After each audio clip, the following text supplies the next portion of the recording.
nakita niyo na yung bare face ko. Sobrang medyo mapula pa siya kasi kahilams ko lang.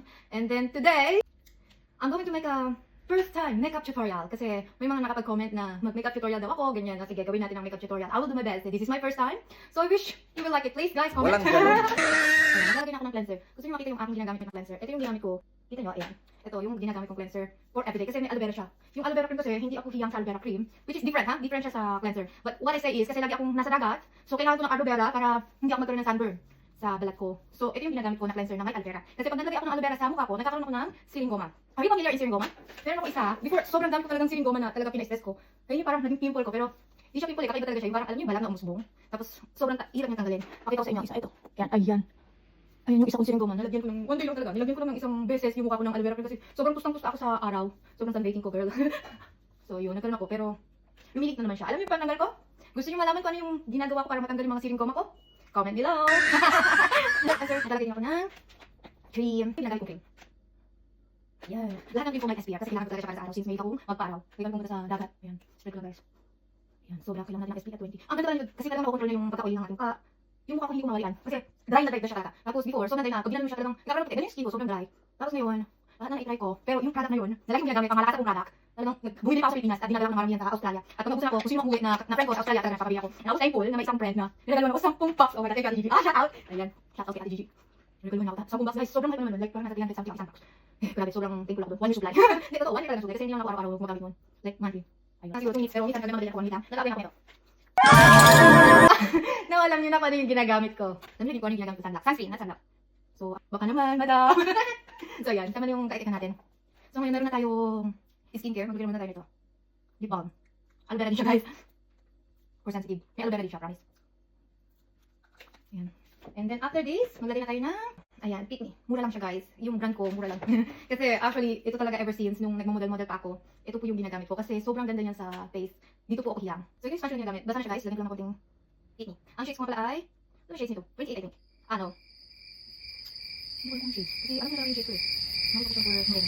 Ah, ito nasa pa yung shades. Sorry, guys. Ay, ako. Ito yung shades ko. Pero ngayon, ito yung shades ko. Napunta ako sa Italy. Nung nagpasya kami sa Italy. Bago magpasya ng Italy, yung ginagamit ko sa Australia. Pero, umitin na ako guys kasi sobrang akong nasa araw. So, wala akong dala kahit ano. Hindi pa din. Ang ginagamit ko, ito for fair skin. Fair skin ko ito guys, itong 2020. And then yung for morena, 2028. Yung ginagamit ko pag balik ko ng Australia. Kahit before pa, 2028 yes. Kaya naganda 2028. So, yan. Nag-apply na ako guys. See, medyo maputi siya sa akin. Kaya ang gagawin ko, ay, lalagyan ko ng konti nitong pangmalakasan ko. Kasi pang morena talaga siya. Ito mat. Ayan. Ayan. So, blend ko lang siya ng ganyan. Sinaglas lang guys. Ayun, nakukikinis na tayo. Wala na yung, di ba? So, wala na yung ano ko, yung pimple mark. Tapos, see, medyo maputi siya. Kaya, lagyan natin ng konti nitong, ito, perfect talaga siya sa first skin. Itong 2020 ng Pick Me. At saka, highly recommended ko rin siya. Tinanong ako ng isa kong friend sa Australia kung ano ginagamit ko. Kasi para daw akong walang makeup, which is my makeup ako. Sometimes, naglalagay ako nito pag may time. Ayan. So, nirecommend ko siya sa kanya. And then, after niyang umuwi ng Bhutan, kasi nabaka siya sa kanila sa Bhutan, yes, sabi niya, worth it daw. Ay, effective daw yung turo ko sa kanya sa makeup. So, kaya guys, alam niyo na, try nyo. Grabe talaga ang Pick Me. Kahit yung ibang makeup artist na yun ang ginagamit, for sure. So, makeup artist ko niya before natutunan, yung Pick Me yan. Sobrang ganda. As in, kaya hanggang ngayon pa rin yung gamit ko. Ayan. Tapos, ano pa yung tinuro ko sa friend ko after ko sabihin sa kanya? Kasi sabi niya sa akin, sorry, ano yung ginagamit mo? Kasi parang, ang ganda, sobrang kinis na mukha mo na parang kang walang makeup kahit meron. Sabi niya ganun. Sabi ko, wala, Pick Me lang. And then yung, kasi sa Australia walang Nichido. Pero pag sa Pilipinas, ito yung ginagamit ko, Nichido. See, gamit na gamit siya. And Pick Me din ng loose powder. So, and ang ano ko, ang shades ko is, yeah, Perlite number 10. See? Ubus na talaga siya, empty. Did you see? Empty na siya, empty. So, Nichido.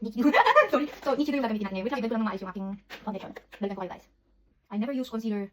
Makeup artist ko lang yung gumagamit before. Nung lumalabas kami ng mga hair Asia, nag-model pa ako, nag-runway, ganun. Doon lang na-apply ng mukha ko ng concealer. Kasi guys, for everyday, hindi ko na kailangan. Bakit? Kasi may loose powder ako. See? Nasabi ko sa inyo yung loose powder ko, Nichido. Or Pick Me. And then sa Nichido, Ivory Glow yung shades ko. Ito. Yeah, Ivory Glow ko yung shades ko sa Nichido. For my skin. For fair skin. So, ayan. Mag-bebek ako ng mukha. Ayan, dito. Ayan. Yan din yung turo ko sa friend ko na mag-bake ka na loose powder. Hindi mo na kailangan gumamit ng face powder, and concealer. Yeah. Everyday look ko guys ha. So, kung gusto niyo ng fully tutorial talaga na talagang may lashes, may eyeshadow, I will make it, just comment below kung nagustuhan nito. So, ayan. Ibibig ko siya hanggang matapos yung pag-makeup ko at sa huli ko siya aayusin. Kasi ganun po yung nag-bake. Para kang nagbubulong ng tinapay. Charo! Ito na ang pinaka-favorite kong blush on and contour. Tadang! Lagyan baka naman. Sobrang love na love kita. At pakita ko sa inyo kung gaano ko siya kalab guys. Ayan. Upang-upa na siya. Sobra. Hindi first skin yung balat mo. Ayan. Nagkukontour na po pala ako. Ayan po. Ito. Itong side na to. Ayan. Ayan. And then dito. And then dito, ayan lang yung kukonturan mo. Tapos gumawa ka ng 3. Di ba? Contour sa ating malaking panga. Ayan. Pila ko. Di ba? Kakak na siya guys. Kasi lumilip siya. Obal. Ayan. Ito. Ayan lang yung contour. And then yung torrent na sabi yung nose line. Ayan yan. Kasi yung Kasi sanay talaga ako sa mabilisan guys. This is my first time na gumawa ng video for makeup tutorial. Which is sana medyo may natutunan kayo or medyo magaya nyo. Yan. So yan. Pag magpo-contour, ganyan lang. Tapos lagyan nyo yung hindi ko para maganda yung blend dito. Mamaya, so magaling natin yung sa ano. And then number 3, shade 1, ready, diba? 3, ready, diba? Diba? Sila kayo. Ayan, so manusun lang kayo. Ayan, taas manusun lang guys. Yan yung nagulay siya. Ayan. So yan. So yan guys, dito ako naglalagay ng blush on. Ayan lang, tuldok-tuldok lang, pataas ulit. Pataas. Ayan. And taas baba. Ito lang shade na yan. Ayan. Para yung mukha mo, umangat. Di ba? Nakikita nyo na? Pag gano'n na siya. Para na naka-face heat. At syempre, hindi mawala yung ating chin. Mag-kilay na tayo. So, as you can see, wow. At nakita nyo naman guys, na medyo color kalawan na yung buhok. Sorry. At hindi na siya nakaganda. Ano connect? Hindi kasi naman siya brown. So, ang gagawin natin is dark brown na kilay. Pakita yung shade yan. Yung gagawin ko. Okay, sorry magpinaw sa akin. Sabi ng mga hindi ko sa ganito ako makeup artist kasi daw, yung kilay ko, maganda. Kilay. Yan, so tapos start na gawin ng eyebrow. Ayan o. Diba? Yan, tapos siguro na ito. Kimi namin. Okay? And then balik tayo. Bye. Ayan. Pakita yung pagbabago ng kilay ko, diba? So, pag-highlight kayo dito, since yung blush natin is dito lang, yung contour natin dito lang, and yung highlight natin dito, yung pinang cheekbone. Ayan. See? And then pataas, and then dito. Sa ngay, baba ng kilay. Ayan. Ayan. Diyan sa highlight. Then ang highlight, ganda natin. Ayan. Yung pinang cheekbone, guys. So, gusto ko yung kumitin lang tayo. Ay, sobrang cake ng araw, kumitin lang kayo sa akin. Alam yun. Kasi yun, kumitin lang tayo. Ayan. Pero dito, guys. Sa baba. So, gusto talaga yung kumitin lang tayo. Akala mo sobrang kinis ng mukha. Parang kumitin na. Diba? Nakita mo? Nakita yung kilay ko yan. Sorry, nakita mo? Ilaw yan. Umiiyak ko na. Diba? Diba? Ayan ang technique yan, guys.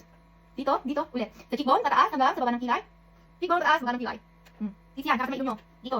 And then dito. Paglagay na lahat. Pero, tanggalin natin yung ating. See? See? Nakita nyo? See?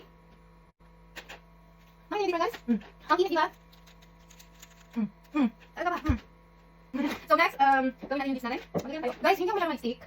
Ang gamit ko talaga is yung sa akin kong lip tint. Pero kung gusto nyo ng malakasan, sabi ko na kayo, kasi wala akong eyeshadow. Everything ko talaga yung gagawin ko today. Everything ko talaga, guys. Hindi pa yung fully makeup. Kaya ang gagawin ko lang yung lip tint. Like, ko yan ba yung gamit ko? Yan. Diba, lagay ng lip tint. So, wala ko. Lagay yung lip ko. Oh my god. Kasi ko, guys. Nagawin lang yung lip ko. Charot. Pero ko. And then, gagawin ng powder. Lagyan natin ng powder. Loose powder, guys. Tapos na. This is my everyday look, guys. Lipin ko, guys. Wait.